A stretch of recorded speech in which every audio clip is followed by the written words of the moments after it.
Quem é pai aqui? Eu não vi, estava ali. Glória a Deus. Quem é filho aí? Todo mundo é filho, gente. Vamos lá. Glória a Deus, gente. Eu feliz em passar Dia dos Pais. Hoje a gente pôde estar junto aí com meu pai também, comemorando, celebrando esse dia. Ontem nós estávamos tomando café na casa da minha cunhada, do meu irmão, e eu falando assim, a Bela começou na escola e aí ninguém me chamou para a comemoração do Dia dos Pais, e aí eu descobri que não está tendo esse tipo de comemoração em algumas escolas.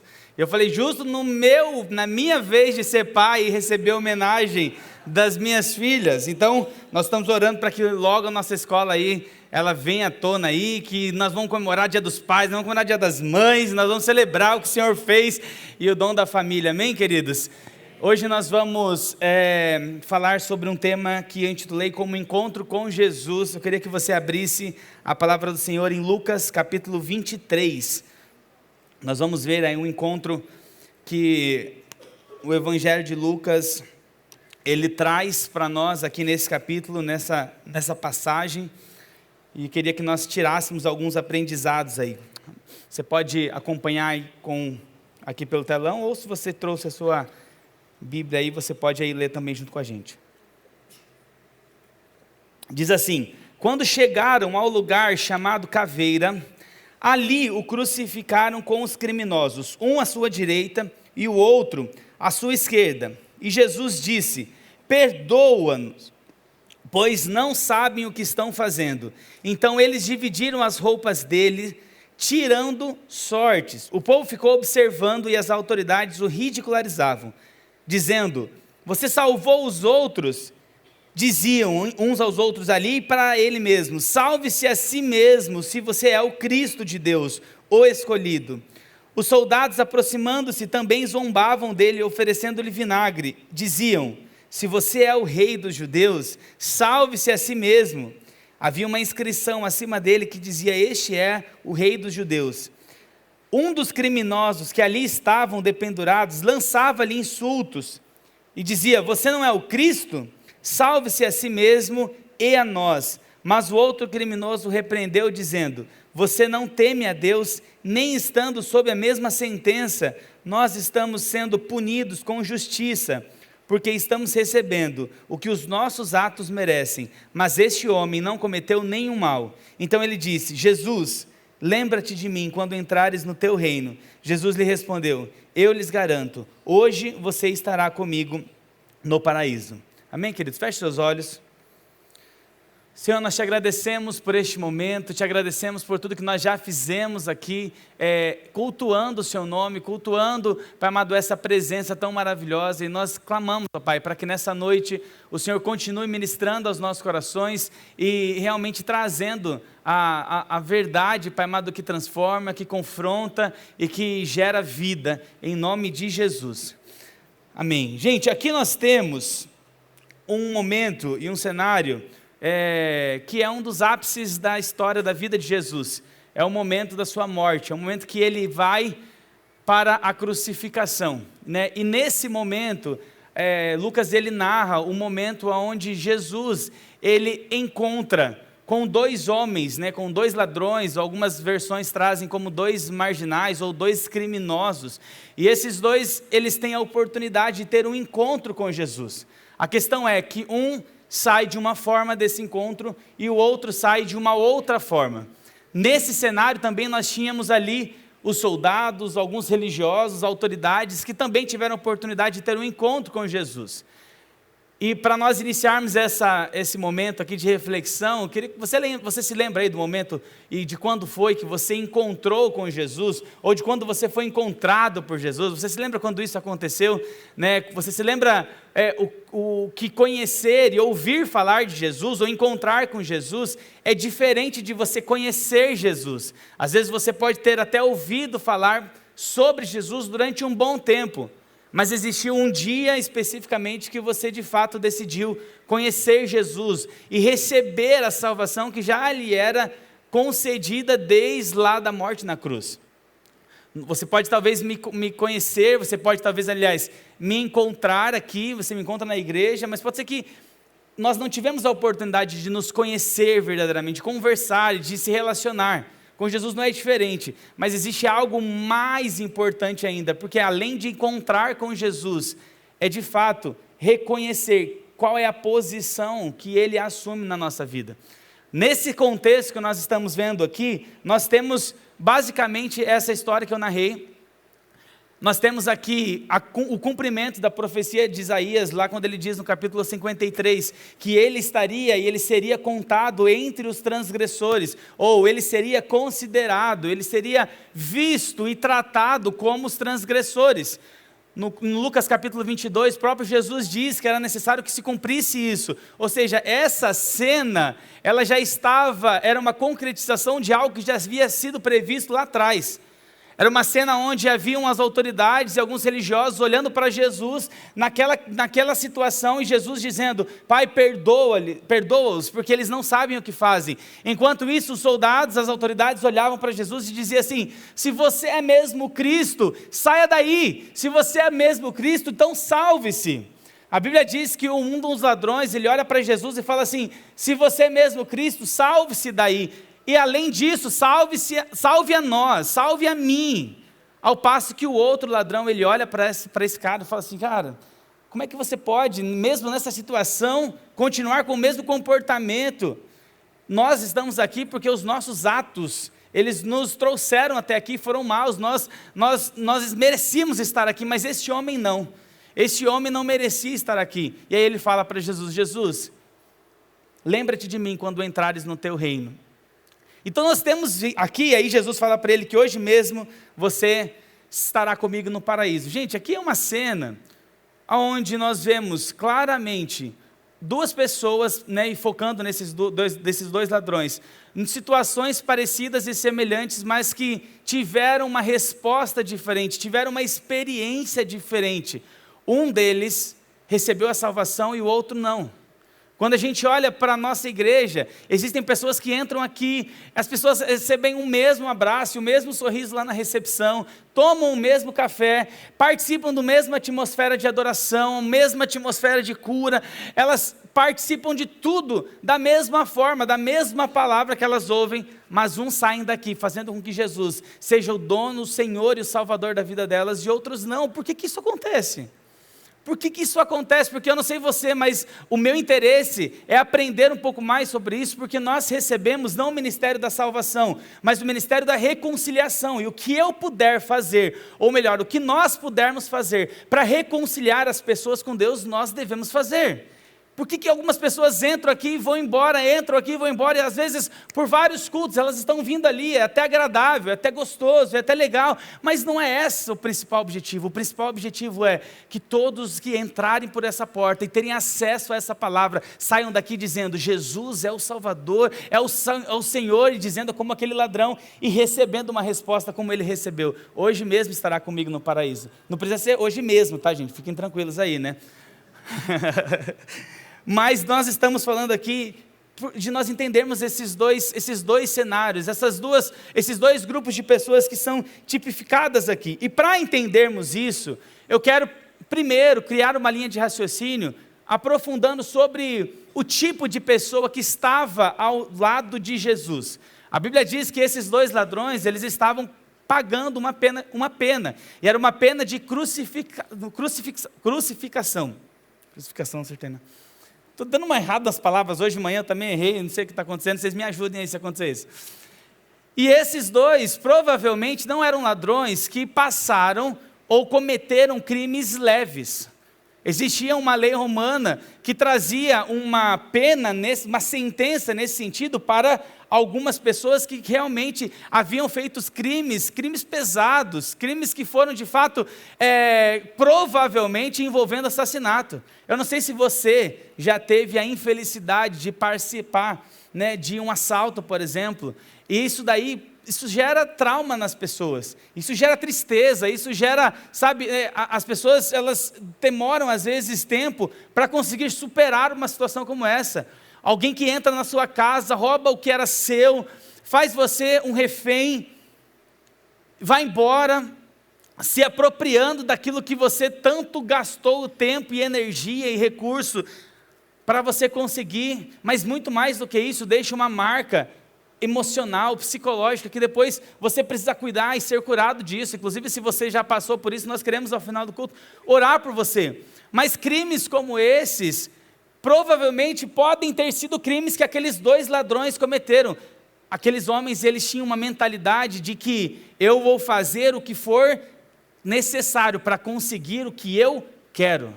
Mentalidades como essa mentalidades que acompanham pessoas que desenvolvem e executam crimes como esses. Eu estava relembrando alguns casos de alguns crimes que aconteceram no Brasil, e nós temos o caso, por exemplo, talvez você que já tem mais de 20 anos vai se lembrar, da Isabela Nardoni, uma menina de 5 anos que foi morta, e ela foi lançada do 6º andar pelo seu pai e a sua madrasta. Crimes que geram em nós revolta, crimes como o caso da Eloá Pimentel, uma jovem. Isso já faz quase 20 anos, e olha como isso fica gravado na nossa memória. Imagina na memória, na família das pessoas que participaram por isso. A menina, essa jovem, ela foi sequestrada, ali feita cativa, e o ex-namorado dela, um cara chamado Lindenberg, deixou ela ali presa por quase 100 horas. E ao final dessas 100 horas, pessoas, provavelmente você pode ter acompanhado nos noticiários, na televisão, ela ainda acabou morrendo com um tiro na cabeça. Olha crimes como esse e fala assim, cara, o que faz uma pessoa ter uma atitude como essa?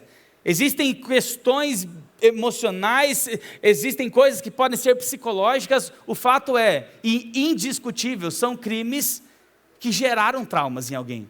Crimes como, por exemplo, o caso de Marcos Matsunaga, lá em 2012, a mulher que matou o marido e esquartejou em 7 partes. O que gera de tipo de revolta em alguém que participou, ou que viu, ou que presenciou algo desse tipo?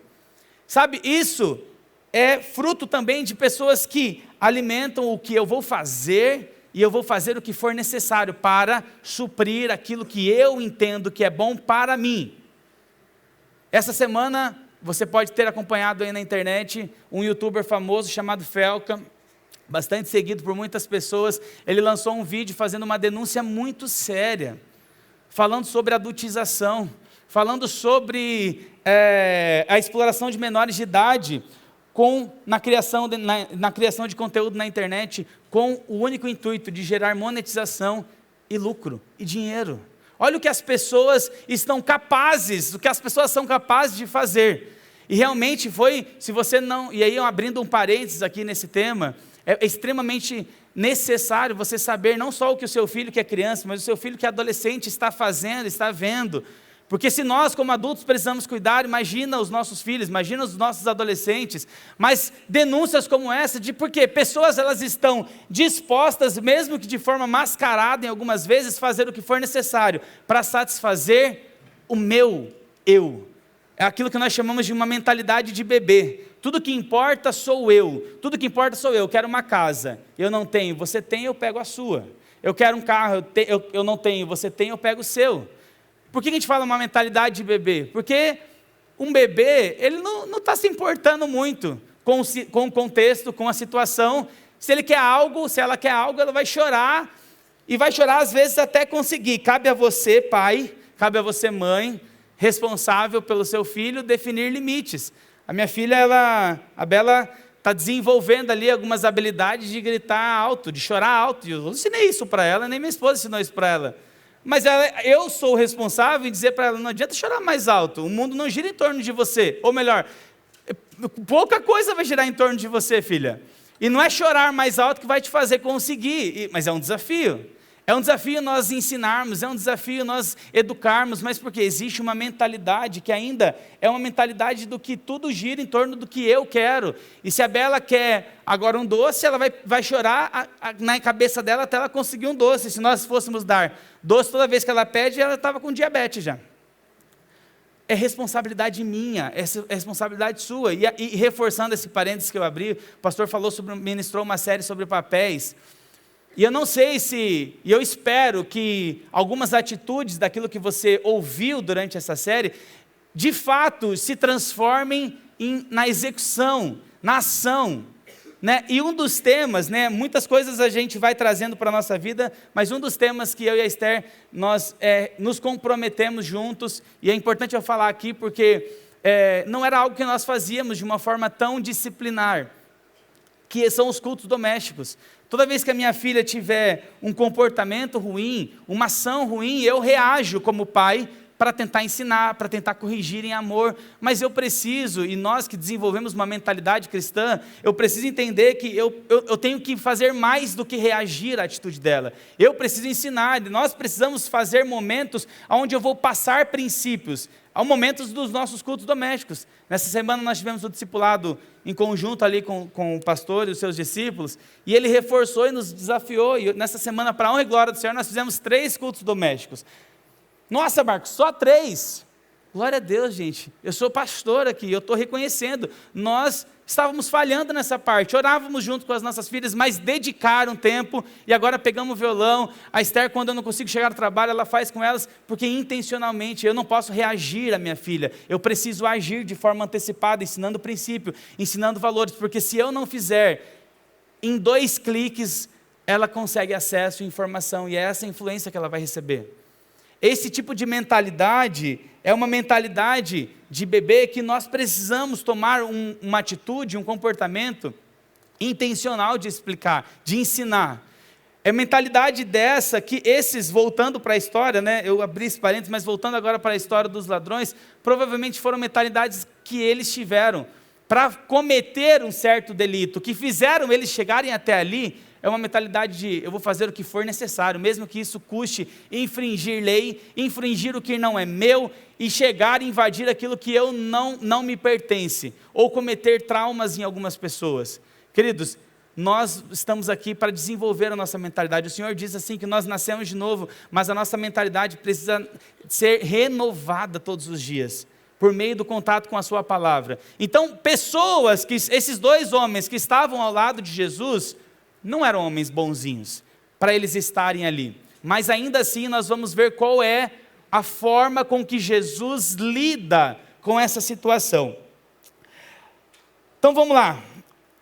Eu queria que nós, dado todo esse contexto, né, que a gente fez até aqui, eu queria que nós tirássemos desse texto alguns aprendizados, principalmente olhando para quem não é salvo quando alguém encontra com Jesus. Quando alguém encontra Jesus e não é salvo, que tipo de comportamento essa pessoa provavelmente teve? Gente, eu quero falar que podem ter vários comportamentos, mas diante desse texto, eu queria tirar alguém que encontra com Jesus e não recebe salvação, ou não se apropria da salvação, ela pode ter tido alguns comportamentos como esses que eu vou citar aqui. Primeiro, vamos voltar lá para o versículo 35 do texto que nós lemos. Diz assim, ó: o povo ficou observando e as autoridades o ridicularizavam. E eles diziam: salvou os outros, salve-se a si mesmo, se é o Cristo de Deus, o escolhido. Os soldados, aproximando-se, também zombavam dele, oferecendo-lhe vinagre, e diziam: se você é o rei dos judeus, salve-se a si mesmo. Então, o primeiro grupo de pessoas que quando encontra com Jesus não se apropria da salvação, ele é tipificado aqui pelas autoridades e os soldados. São pessoas que acham que podem dizer o que Deus deve ou não deve fazer. Quando eles falam assim: se você é mesmo Cristo, se você é mesmo o escolhido, se você é mesmo Jesus, então por que você não sai daí? Como se eles tivessem pudessem determinar ou dizer aquilo que Deus deveria ou não deveria fazer. Esse tipo de comportamento, quando nós encontramos Jesus, pode te levar a não conhecer Jesus verdadeiramente. É aquele tipo de pensamento que às vezes algumas pessoas têm: se Ele é Deus mesmo, por que Ele não acaba com a fome do mundo?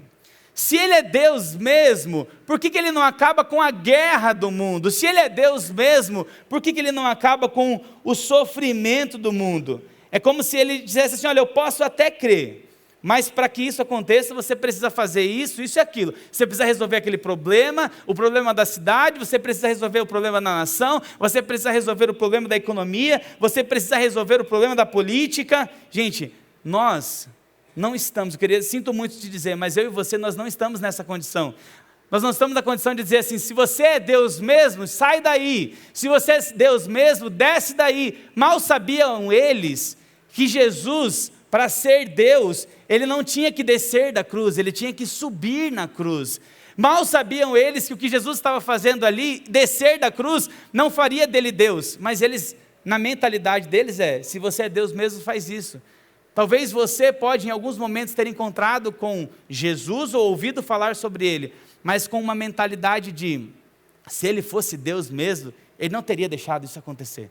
Se ele fosse Deus mesmo, ele deveria ter feito isso. Nós não estamos nessa condição. A Bíblia diz, e nós fomos encorajados a orarmos nesse sentido: Senhor, o Senhor é o Criador de todas as coisas. O Senhor é o autor da salvação. Então, revela a mim aquilo que o Senhor quiser revelar. Mostra a mim aquilo que o Senhor quiser mostrar. Fala para mim aquilo que o Senhor quiser falar, porque eu não estou numa posição para determinar o que Deus deve e o que Deus não deve fazer.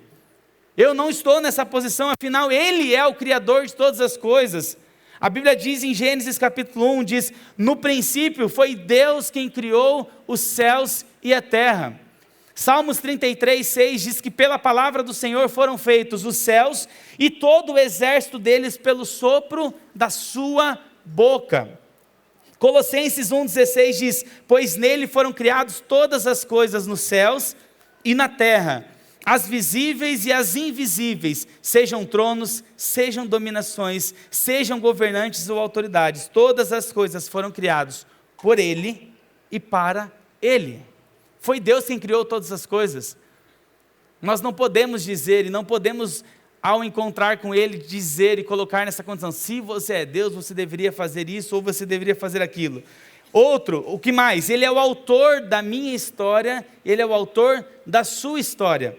Salmo 139, 16 diz assim: os teus olhos viram o meu embrião, todos os seus dias foram escritos no teu livro e preparados antes de qualquer um deles existir. Gente, Ele é o autor da minha história, Ele é o autor da sua história, e o autor da história, Ele vai revelar aquilo que Ele quiser revelar. O autor da história, Ele vai falar para nós, porque Ele é o autor da nossa história, o que Ele quiser falar. Então nós precisamos entender que Ele está nessa posição. Provérbios 16, 9 diz assim: o coração do homem planeja o seu caminho, mas o Senhor é quem lhe dirige os passos. E por fim, Efésios 2, 10, porque nós somos criação de Deus, realizada em Cristo Jesus, para fazermos boas obras, as quais Deus preparou antes para nós as praticarmos. Por que eu estou dando essas referências para nós pensarmos? Para trazer e reforçar na sua mente que quando você se encontrar com Jesus, quando você tiver encontros com Deus, não tome a mesma atitude que aqueles soldados tomaram, dizendo: se você é Deus mesmo, faça isso ou faça aquilo, porque nós não estamos nessa posição. O segundo grupo de pessoas aqui, que é tipificado pelo primeiro ladrão, que encontra com Jesus, mas não sai com a salvação, é o ladrão aqui que ele quer usar Jesus como meio para conseguir algo. Olha o que diz no verso 39 aqui.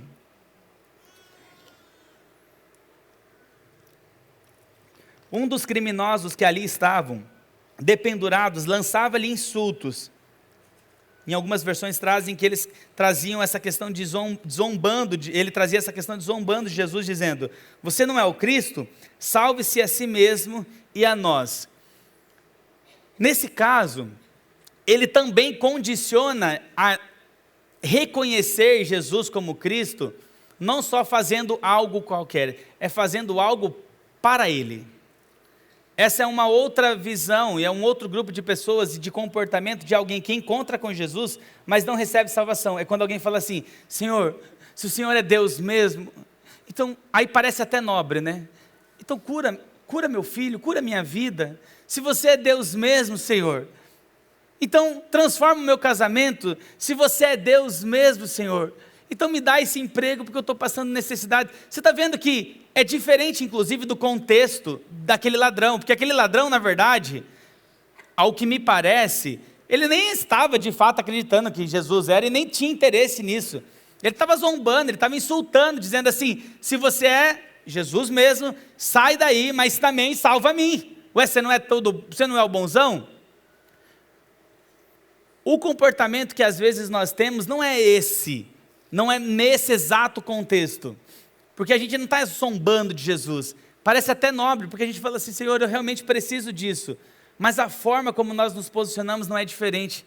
Porque nós falamos, pode ter vindo na sua mente em alguns momentos, Senhor, se você é Deus mesmo, se você está me ouvindo mesmo, Senhor, então cura isso, então transforma essa situação, Senhor, se você realmente é Jesus, se você realmente é Deus, então muda a minha história, sabe, parece nobre o pedido, e nós devemos pedir, mas nós não devemos condicionar o Senhor, em ser Jesus, em ser Deus, com o cumprir daquilo que eu estou querendo que aconteça. Tem aquela canção que muita gente conhece, canta, em dias bons, em dias maus, que fala, se Deus fizer, Ele é Deus, se não fizer, Ele é Deus, se tudo der certo, me ajudem? Ele é Deus, mas se não der, continua sendo Deus, se a doença vier, Ele é Deus, se curado for, Ele é Deus, se tudo... certo, acho que essa, né? Ele é Deus, mas se não der, continua sendo Deus. E eu fiz uma versão, acho que aqui, não sei. Essa canção, ela fala exatamente isso. Se o Senhor fizer, o Senhor é. Se o Senhor não fizer, o Senhor também é. Se o Senhor abrir a porta, o Senhor é Deus. Mas se a porta continuar fechada, o Senhor também é. Se o Senhor curar, o Senhor é Deus. Mas se o Senhor também não curar, o Senhor também é Deus. Porque nossa postura diante do Senhor precisa ser essa. O Senhor não é condicionado a ser quem é, a ter o poder que tem com o cumprimento daquilo que eu. Não confunda a fé.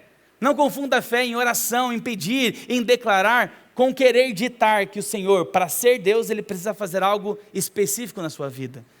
Ele é Deus e pronto, acabou. Quando nós nos posicionamos, principalmente diante do Senhor Jesus, querendo que Ele seja um meio para conseguir algo, Senhor, eu quero, é um meio para me tirar daqui, é um meio para me tirar dessa cruz, é um meio para me salvar dessa situação, nós não vamos conhecer Jesus verdadeiramente, nós não teremos acesso a essa salvação que já está disponível a nós, porque o meu comportamento, porque a minha postura ainda não possibilitou tomar posse daquilo que está disponível para mim. Mas existe alguém que quando encontra com Jesus, tipificado nesse segundo ladrão aqui, que aí sim ele foi salvo, e a gente vai entender o que teve de diferente nele. Verso 40, diz assim, ó, mas o outro criminoso o repreendeu, né? Repreendeu o seu colega de cruz ali, dizendo assim, você não teme a Deus, nem estando sob a mesma sentença, nós estamos sendo punidos com justiça, porque estamos recebendo o que os nossos atos merecem, mas este homem não cometeu nenhum mal. Existe um grupo de pessoas que quando encontra com Jesus, eles são tipificados por esse segundo ladrão aqui, o ladrão bonzinho. Não é bonzinho não, gente. Ele era mau, provavelmente o ato que ele fez aqui não foi bom. Mas ele tipifica alguém que quando encontra com Jesus, e ele inclusive repreende o seu colega dizendo assim, cara, você não teme a Deus nem estando sob a mesma sentença, nem estando sob essa mesma condição. E aí ele continua dizendo, nós estamos sendo punidos com justiça, porque estamos recebendo o que os nossos atos merecem, mas este homem não. O tipo de comportamento de alguém que quando encontra com Jesus recebe salvação, é alguém que fala assim, Senhor, eu não mereço, os meus atos, como esse ladrão disse, os meus atos me fizeram merecer estar aqui, de fato eu fui mal, de fato eu infringi alguma lei, de fato eu cometi e deixei alguma família traumatizada, de fato eu fiz algo ruim, mas ainda assim eu peço algo para o Senhor, lembra-se de mim quando entrar no teu reino. Cara, esse homem, ele teve uma revelação do céu sobre o que era o evangelho que Jesus estava pregando. Por quê? Porque o fato, inclusive se alguém olhar para essa cena com um olhar religioso, né, e de julgamento, vai falar, realmente esse cara deve morrer, ele deve ser crucificado, porque o ato dele foi assim, foi assado, e ele realmente merece isso. Talvez um olhar de vitimismo, né, nessa situação, pode falar assim, cara, ele não era tão mal assim, né? Talvez ele possa ter algum tipo de algumas causas que podem ter feito com que ele cometesse esse tipo de erro, de crime, mas não foi tão mal assim. Mas um olhar de alguém que entendeu o evangelho que Jesus estava pregando, era um olhar de tipo assim, eu sou mal mesmo, eu não mereço, eu não merecia estar aqui falando contigo, Jesus, mas ainda assim, eu quero pedir algo, lembra-te de mim quando entrares no teu reino. Esse cara, ele basicamente está fazendo o que nós somos encorajados a fazer todos os dias. Quando nós encontramos Jesus, a nossa atitude precisa ser de reconhecer que a minha condição de fato é ruim, reconhecer que as minhas decisões não são boas o tempo todo, e que eu falho, e que eu erro, e que eu peco, mas isso não me impede de chegar até Jesus e pedir algo, porque eu não chego para Jesus baseado naquilo que eu sou, eu chego para Jesus baseado naquilo que Ele é. O Evangelho de Mateus, capítulo 15, fala sobre uma mulher, a mulher cananeia, que chega até Jesus, e ela fala para Jesus assim, a minha filha está endemoniada, eu preciso que você vá lá e liberte ela. E Jesus fala assim para ela, olha, eu não vim para vocês, para aquela nação, eu vim para esses, eu vim para os israelitas, eu vim para os judeus. E ela fala assim, e ele fala inclusive para ela, olha, não está certo eu tirar o pão dos pães da mesa de uma família e entregar aos cachorrinhos. O que Jesus está falando? Jesus estava trazendo para ela que ele não tinha vindo com uma mensagem ainda para ela, para aquela nação, para aquele grupo de pessoas, mas aquela mulher, ela se posiciona diante de Jesus dizendo assim, eu sei que eu não mereço, eu sei que historicamente não é para mim que você veio, mas eu não estou vindo aqui porque eu sou digna de algo, eu estou vindo aqui porque eu sei quem é você, e você pode libertar a minha filha, você pode libertar a minha casa. Nós precisamos ter comportamento como essa, porque Jesus disse, grande é a fé dessa mulher, pode ir que a sua filha está liberta.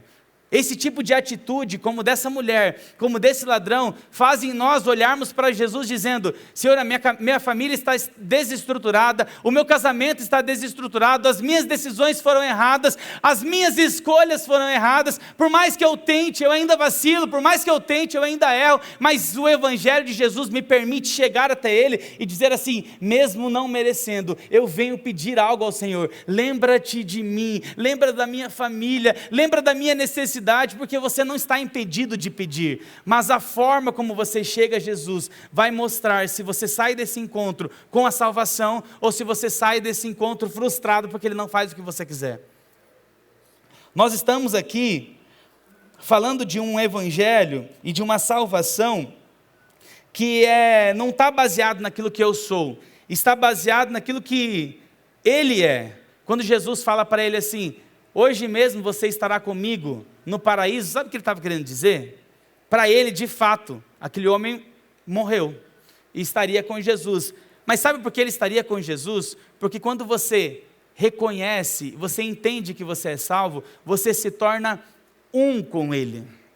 A Bíblia diz que nós somos amalgamados, nós estamos unidos de uma forma que nós passamos a ser um com Jesus, quando nós somos salvos. E ele estaria no paraíso com ele, porque Jesus estaria lá. E aonde Jesus estivesse, agora aquele homem estaria, porque quando nós somos salvos, nós passamos a ser um com Cristo, por meio do Espírito Santo. Nós um dia fomos salvos, eu e você fomos salvos, e nós a partir desse momento nos tornamos um com Cristo. Nós nos tornamos um com Ele. Quando nós falamos sobre salvação, e Colossenses 3, verso 3, eu estou quase partindo para a conclusão. Colossenses 3, verso 3 diz assim, pois vocês morreram, e agora a sua vida está escondida com Cristo em Deus. Gente, olha que texto maravilhoso. Vou ler de novo, ele diz, vocês morreram, e agora a sua vida está escondida com Cristo em Deus. Nós estamos escondidos com Cristo em Deus, nós estamos juntos com Cristo em Deus, mas eu só posso estar nesse lugar por causa de Jesus Cristo. Eu só posso estar nesse lugar porque um dia eu fui salvo e eu me tornei um com Ele. E quando nós falamos de salvação, nós estamos falando sim, de um momento aonde nós iremos morrer e depois morrer aqui nessa terra e vivermos eternamente. Né? Nós recebemos a triste notícia hoje, né? Que o avô da Gi, né? Da Giovana, Balala, da Luísa, né? Ele faleceu essa madrugada. Eu queria que você né, depois estivesse orando por essa família, família aqui que faz parte da nossa igreja. Nós recebemos essa triste notícia. Essa semana também, no final da semana passada, nós recebemos uma triste notícia de que um dos nossos amigos lá de Boituva, com 26 anos, ele faleceu. Um cara cheio de vida, um cara cheio de saúde, um cara cheio de expectativa de vida, cheio de planos, tinha acabado de casar. E ele faleceu, né, por uma questão de coração. E assim, nós estivemos lá, eu estive lá com a minha família, assim, parecia um filme passando, né? Para quem não sabe, eu venho de Boituva, né? Eu morei lá desde que eu nasci até 2018, quando nós viemos para cá, para Itapetininga. E há um pouco mais de 15 anos, nós passamos por uma infelicidade de perder a nossa irmã, né, a filha mais velha lá em casa, minha irmã mais velha. E parecia que quando eu estava lá, no sábado passado, naquele lugar, junto com aquelas pessoas, né, que faziam parte do mesmo ciclo de amigos, né, e todo mundo vinha para mim e falava assim: nossa, Marco, não tem como não olhar para tudo isso que está acontecendo e não lembrar da Tati, né, não tem como não lembrar. E eu me senti, né, não na obrigação, mas é algo que eu entendi que o Senhor me deu, que pode trazer conforto, não porque eu tenho algo para oferecer, mas porque o Espírito Santo, ele gerou uma cura dentro de mim, da minha família, da minha mãe. Minha mãe foi lá, abraçou a mãe daquele menino que estava em prantos, e uma dor tão grande, tão desesperador. E eu estou trazendo essas situações porque nós não sabemos quando isso vai acontecer, e é fato. E a gente só pensa isso quando acontece com alguém, quando a gente está lá no velório, quando a gente está ali, puxa vida, né, olha, de repente, né, a pessoa não tinha nada, né, não tinha sinais de nada, e de repente, se foi. A vida é um sopro, gente. Quando a gente fala sobre a eternidade, quando nós falamos sobre salvação para vivermos a eternidade, nós estamos falando que sim, um dia nós iremos morrer, e nós gastaremos a eternidade com Ele. Isso é algo que nós precisamos alimentar diariamente, para que você anseie por isso, porque se você não ansiar por isso, o que você vai fazer no céu? Nós precisamos ansiar e desejar e pedir ao Senhor: Senhor, gera em mim essa vontade de estar eternamente com o Senhor, gera prazer em mim, revela-te a mim, revela o prazer que há em estar na Tua presença. Mas quando nós falamos desse processo da salvação, existem coisas que acontecerão depois que nós morrermos aqui na terra e vivermos eternamente, mas existem coisas que nós precisamos fazer aqui e agora. Quando nós falamos da salvação, nós estamos falando da morte, e a morte, ela traz, inclusive o que foi mostrado, né, há 2 semanas atrás aqui, com o batismo. Pessoas estavam ali morrendo com Cristo. Esse sinal do batismo, o batismo que nós fazemos aqui, a imersão nesse processo com as testemunhas aqui, é para mostrar a decisão das pessoas de falar assim: eu estou morrendo para mim mesmo, com Cristo. Porque quando nós somos salvos, nós morremos com Cristo, e se você morreu com Cristo, logo você ressuscita com Cristo, agora com uma nova vida, agora sendo uma nova criatura, agora ansiando por coisas que antes você não ansiava, porque a nova criatura vai estar agora por meio do Espírito Santo, gerando não só a querer, mas o efetuar. Então, o processo da salvação envolve a morte, o processo da salvação envolve a ressurreição e agora viver para Deus, mas o processo da salvação também envolve o reinar com Ele. Um dia eu creio que eu e você nós iremos reinar com Ele, como diz nas Escrituras. Mas em Apocalipse 3, 21 diz assim: ao vencedor eu darei o direito de sentar-se comigo no meu trono, assim como eu venci e me sentei com o meu Pai no seu trono. Esse texto fala que ao vencedor ele dará o direito de sentar-se. Cara, olha o texto que Jesus está falando aqui. Ao vencedor darei o direito de sentar-se comigo no trono. A ele, assim como eu venci e me sentei no meu trono, e sentei com o meu Pai no seu trono. Existe um momento que nós iremos eternamente reinar com Cristo. Mas enquanto nós não morrermos, e nós estamos vivos, amém? Amém, gente? Então, não sei, fiquei preocupado agora. Nós estamos vivos, amém? Enquanto você estiver vivo, o processo da salvação vai envolver morrer com Cristo, ressuscitar com Ele, mas também vai envolver reinar com Ele. Reinar com Cristo, e reinar num contexto mundano é ter poder. Reinar, para às vezes aos olhos da sociedade, é você ter poder e condições de ir e vir aonde você quiser e quando você quiser. Reinar, talvez no contexto, na ideia do mundo, reinar é você ter condições de fazer, de ter, de mostrar status. Olha, mas não é esse reinar que eu quero falar aqui hoje. Eu quero concluir essa mensagem dizendo que você que já foi salvo, você foi morto com Ele, ressuscitado com Ele aqui. Eu não estou falando da ressurreição que um dia nós passaremos para viver eternamente. Eu estou falando da ressurreição de viver agora, de nascer de novo, com o Espírito que habita em você. E eu estou falando do poder para reinar segundo as Escrituras.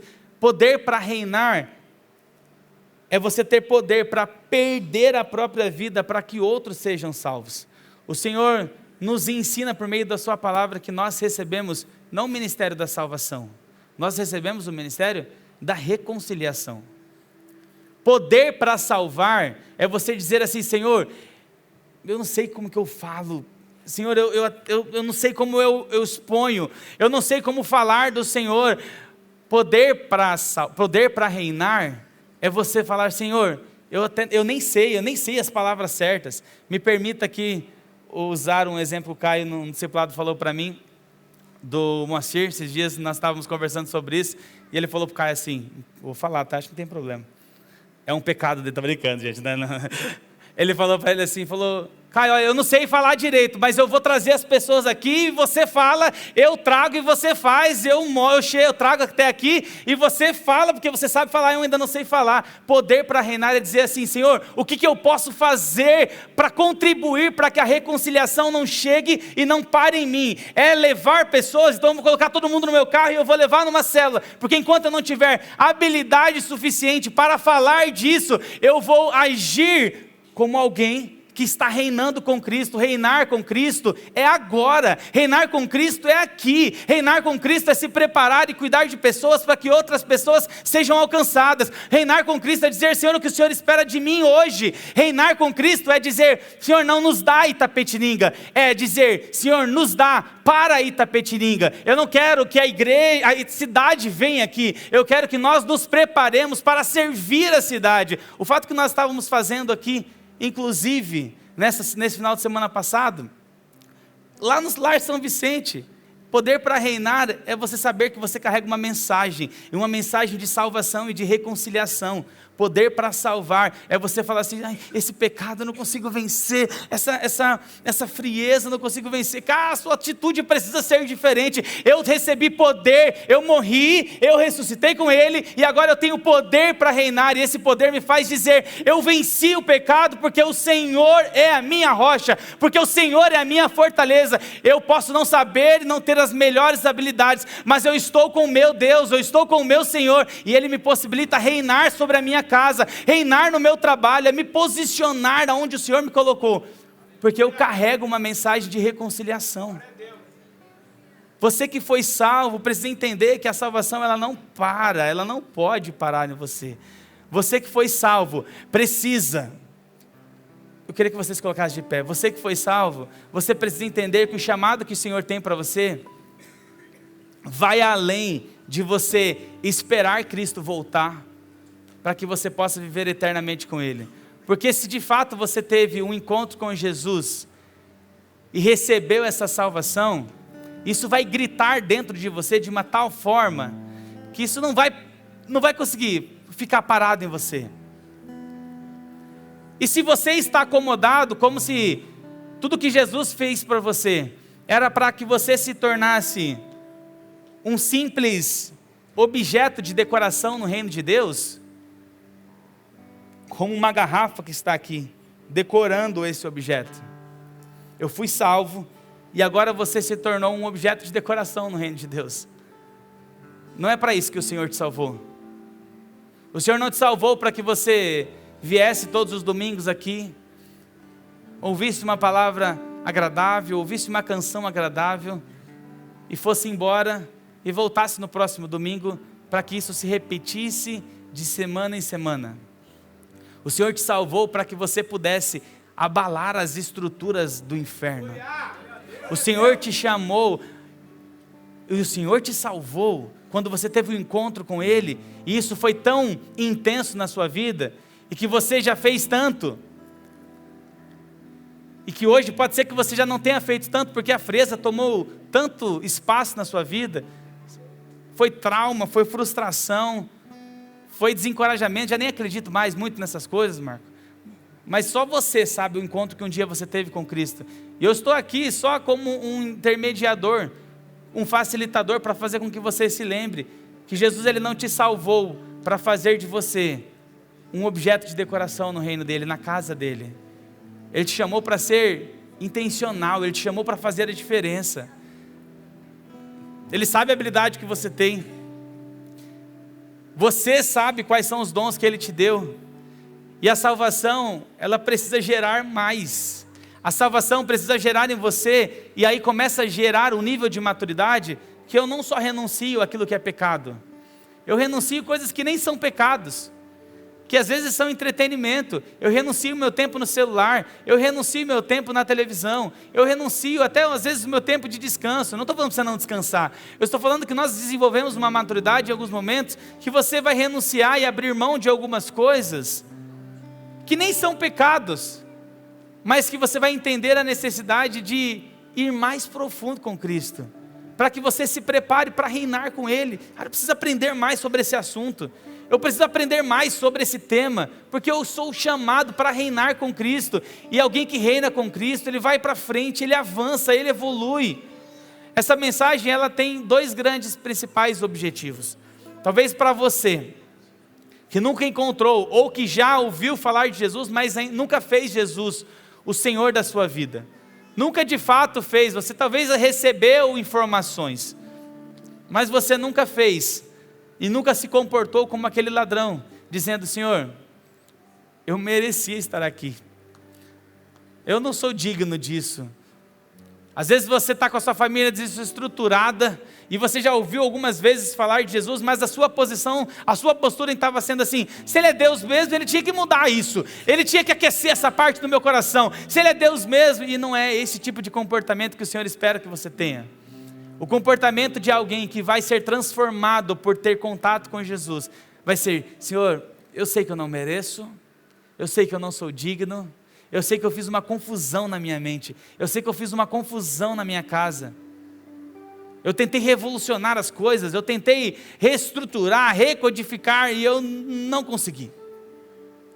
Eu sei, mas isso não me impede de pedir algo para o Senhor, porque o Evangelho da graça me dá a possibilidade de pedir algo para Jesus, mesmo sabendo que eu não mereço, porque não é porque eu tenho algum mérito, mas porque Ele carrega, a bondade dEle, ela supera o tamanho da minha maldade, a bondade dEle supera o tamanho dos meus erros, a fidelidade dEle supera a minha infidelidade. Então eu sou convidado a entrar na presença de Deus confiadamente e ousadamente, dizendo assim: eu não mereço, mas isso não me impede de pedir. Eu não mereço, mas isso não me impede de dizer: lembra-te de mim, Senhor, lembra-te de mim quando entrares no teu reino. Talvez para você essa mensagem vai ser como alguém que já ouviu falar de Jesus, mas ainda não tinha tido esse tipo de comportamento. Eu queria já convidar os líderes aqui à frente. E talvez você hoje precisa fazer e tomar a atitude que esse ladrão teve, de dizer: Senhor, eu reconheço, eu não merecia até a família que agora eu tenho, eu não merecia nada disso, mas ainda assim eu peço algo para o Senhor. Lembra-te de mim, escreve o meu nome no livro da vida, traz salvação para a minha vida, traz salvação para a minha casa, traz transformação para a minha história. Você pode ter ouvido a respeito de Jesus, mas hoje eu queria te convidar a ter um comportamento como esse, como alguém que se quebrantou, que se quebranta, que reconhece, mas que não para ali, ainda assim chega para Jesus e pede, ainda chega para Jesus e fala: Senhor, eu preciso de transformação na minha casa, eu quero o Senhor Jesus, eu quero Jesus na minha vida, Eu quero me reconciliar com o Senhor. Eu estive longe. Eu fiz uma bagunça na minha casa. Eu fiz uma bagunça na minha história. Eu fiz uma bagunça na minha vida. Gente, Jesus está nos chamando hoje de volta, ou está te chamando pela primeira vez, para não só ouvir a respeito dele, mas para sair daqui com a certeza da salvação. Queria que talvez você está recebendo uma mensagem, essa mensagem para você é essa, mas pode ser que seja para você, que um dia entendeu que foi salvo, batizou, morreu, ressuscitou, mas não está reinando com Cristo. Não está completando o processo da salvação de alguém que verdadeiramente entendeu e compreendeu, porque você desenvolveu uma mentalidade de que aquilo que você quer é o que importa. Está te satisfazendo? Está tudo bem. Está tudo bem na sua casa? Está tudo certo. Aqueles soldados, eles não estavam preocupados. Estava tudo certo. Eles estavam prendendo, estavam matando, estavam cumprindo, estavam ganhando seus salários por isso. Eles não estavam preocupados, porque a mentalidade deles estava em satisfazer a vontade deles. Mas você não. Você foi salvo. E você foi salvo para poder reinar com Cristo, para poder fazer com Cristo, para poder ganhar com Cristo, para poder perder a sua vida. E poder para reinar é poder para perder a sua vida, para que outros possam viver. Não se esqueça que você foi salvo e junto com essa salvação, você recebeu a responsabilidade de carregar o ministério da reconciliação. Ah, Marco, eu não quero fazer o trilho. Ah, Marco, eu não quero me preparar. Ah, eu não quero cuidar de ninguém, não estou preparado para isso. Irmão, aquele que realmente recebe a salvação, ele entende que isso não para nele. Porque a salvação, ela gera transformação. A salvação, ela gera intenção. A salvação gera vontade de reinar com Cristo. E talvez hoje você precisa dar uma energizada nessa convicção dentro da sua vida, porque você foi chamado para reinar com Ele e anunciar o ministério da reconciliação. Amém? Feche seus olhos, eu quero orar por você. Se você faz parte de um desses grupos que eu falei, eu queria convidar você a vir aqui à frente, ainda com os olhos fechados, mas que você saísse do seu lugar. Nós queremos orar por você, os líderes estão aqui à frente, e nós queremos orar por você.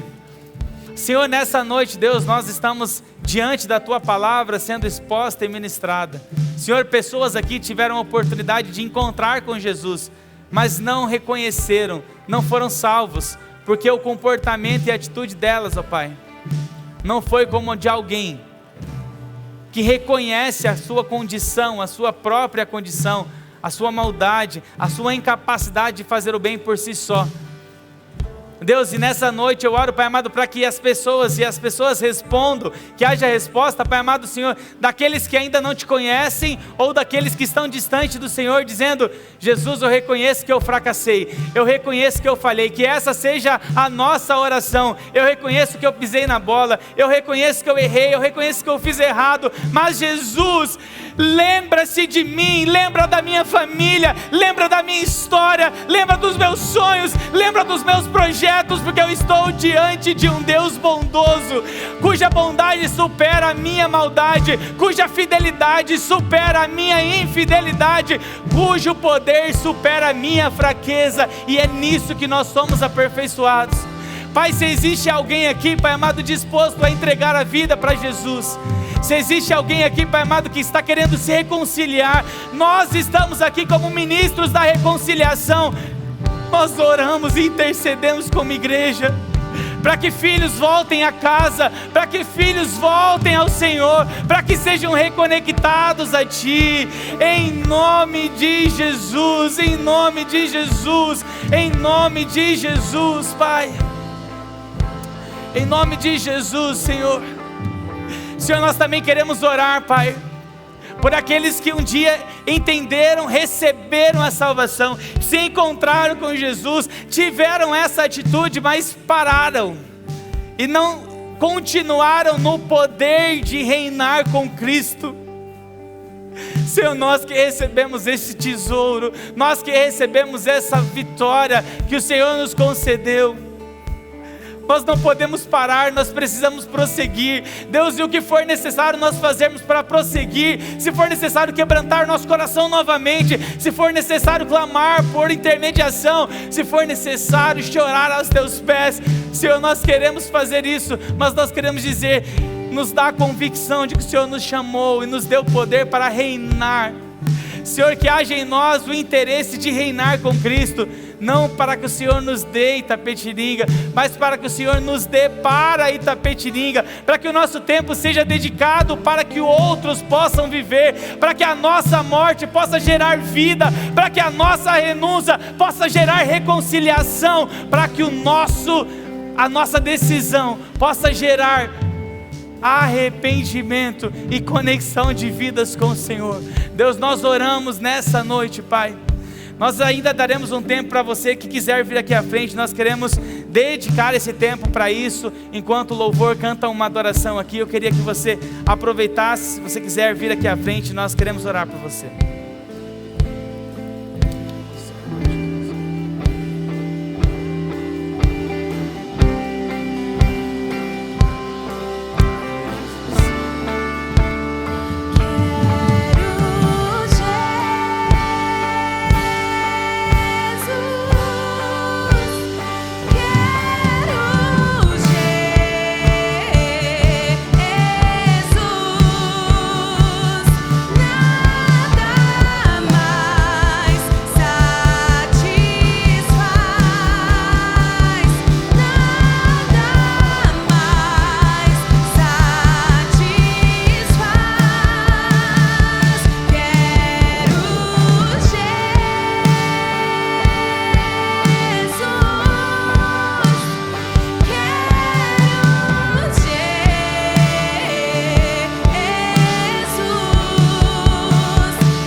Nós não queremos nada mais nos satisfaz, que essa seja a verdade dos nossos corações.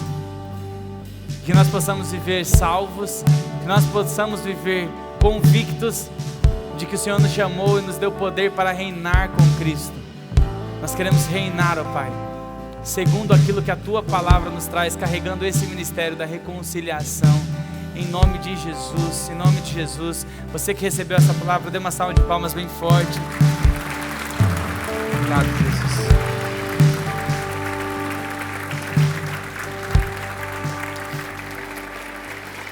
Glória a Deus, que Deus abençoe você. Nós ainda vamos continuar aqui por mais alguns instantes. Se você tiver algum pedido específico de oração, nós queremos orar, interceder por você. Obrigado, Jesus, por esse momento, obrigado por essa palavra, obrigado por despertar em nós, Pai amado, esse entendimento, ou reforçarmos essa verdade de que nós somos chamados para nos achegarmos a Ti confiadamente, ó Pai. Perdoa os nossos pecados, perdoa os nossos erros, perdoa, Pai amado, as nossas transgressões. Senhor, mas nós ainda assim pedimos ao Senhor, porque quando estamos diante de Ti, nós estamos pedindo, olhando para quem Jesus é. E o Senhor é bom e a Sua graça nos alcança, nos dá convicção e clareza de que o Senhor nos chamou e nos deu poder para reinar contigo aqui e agora, em nome de Jesus. Amém, queridos? Que Deus te abençoe, que você tenha uma noite abençoada, uma semana poderosa, que o Senhor esteja com todos, que o amor, a graça, a comunhão, a amizade, o poder do Pai, do Filho e do Espírito Santo estejam com vocês, em nome de Jesus. Amém? Deus te abençoe.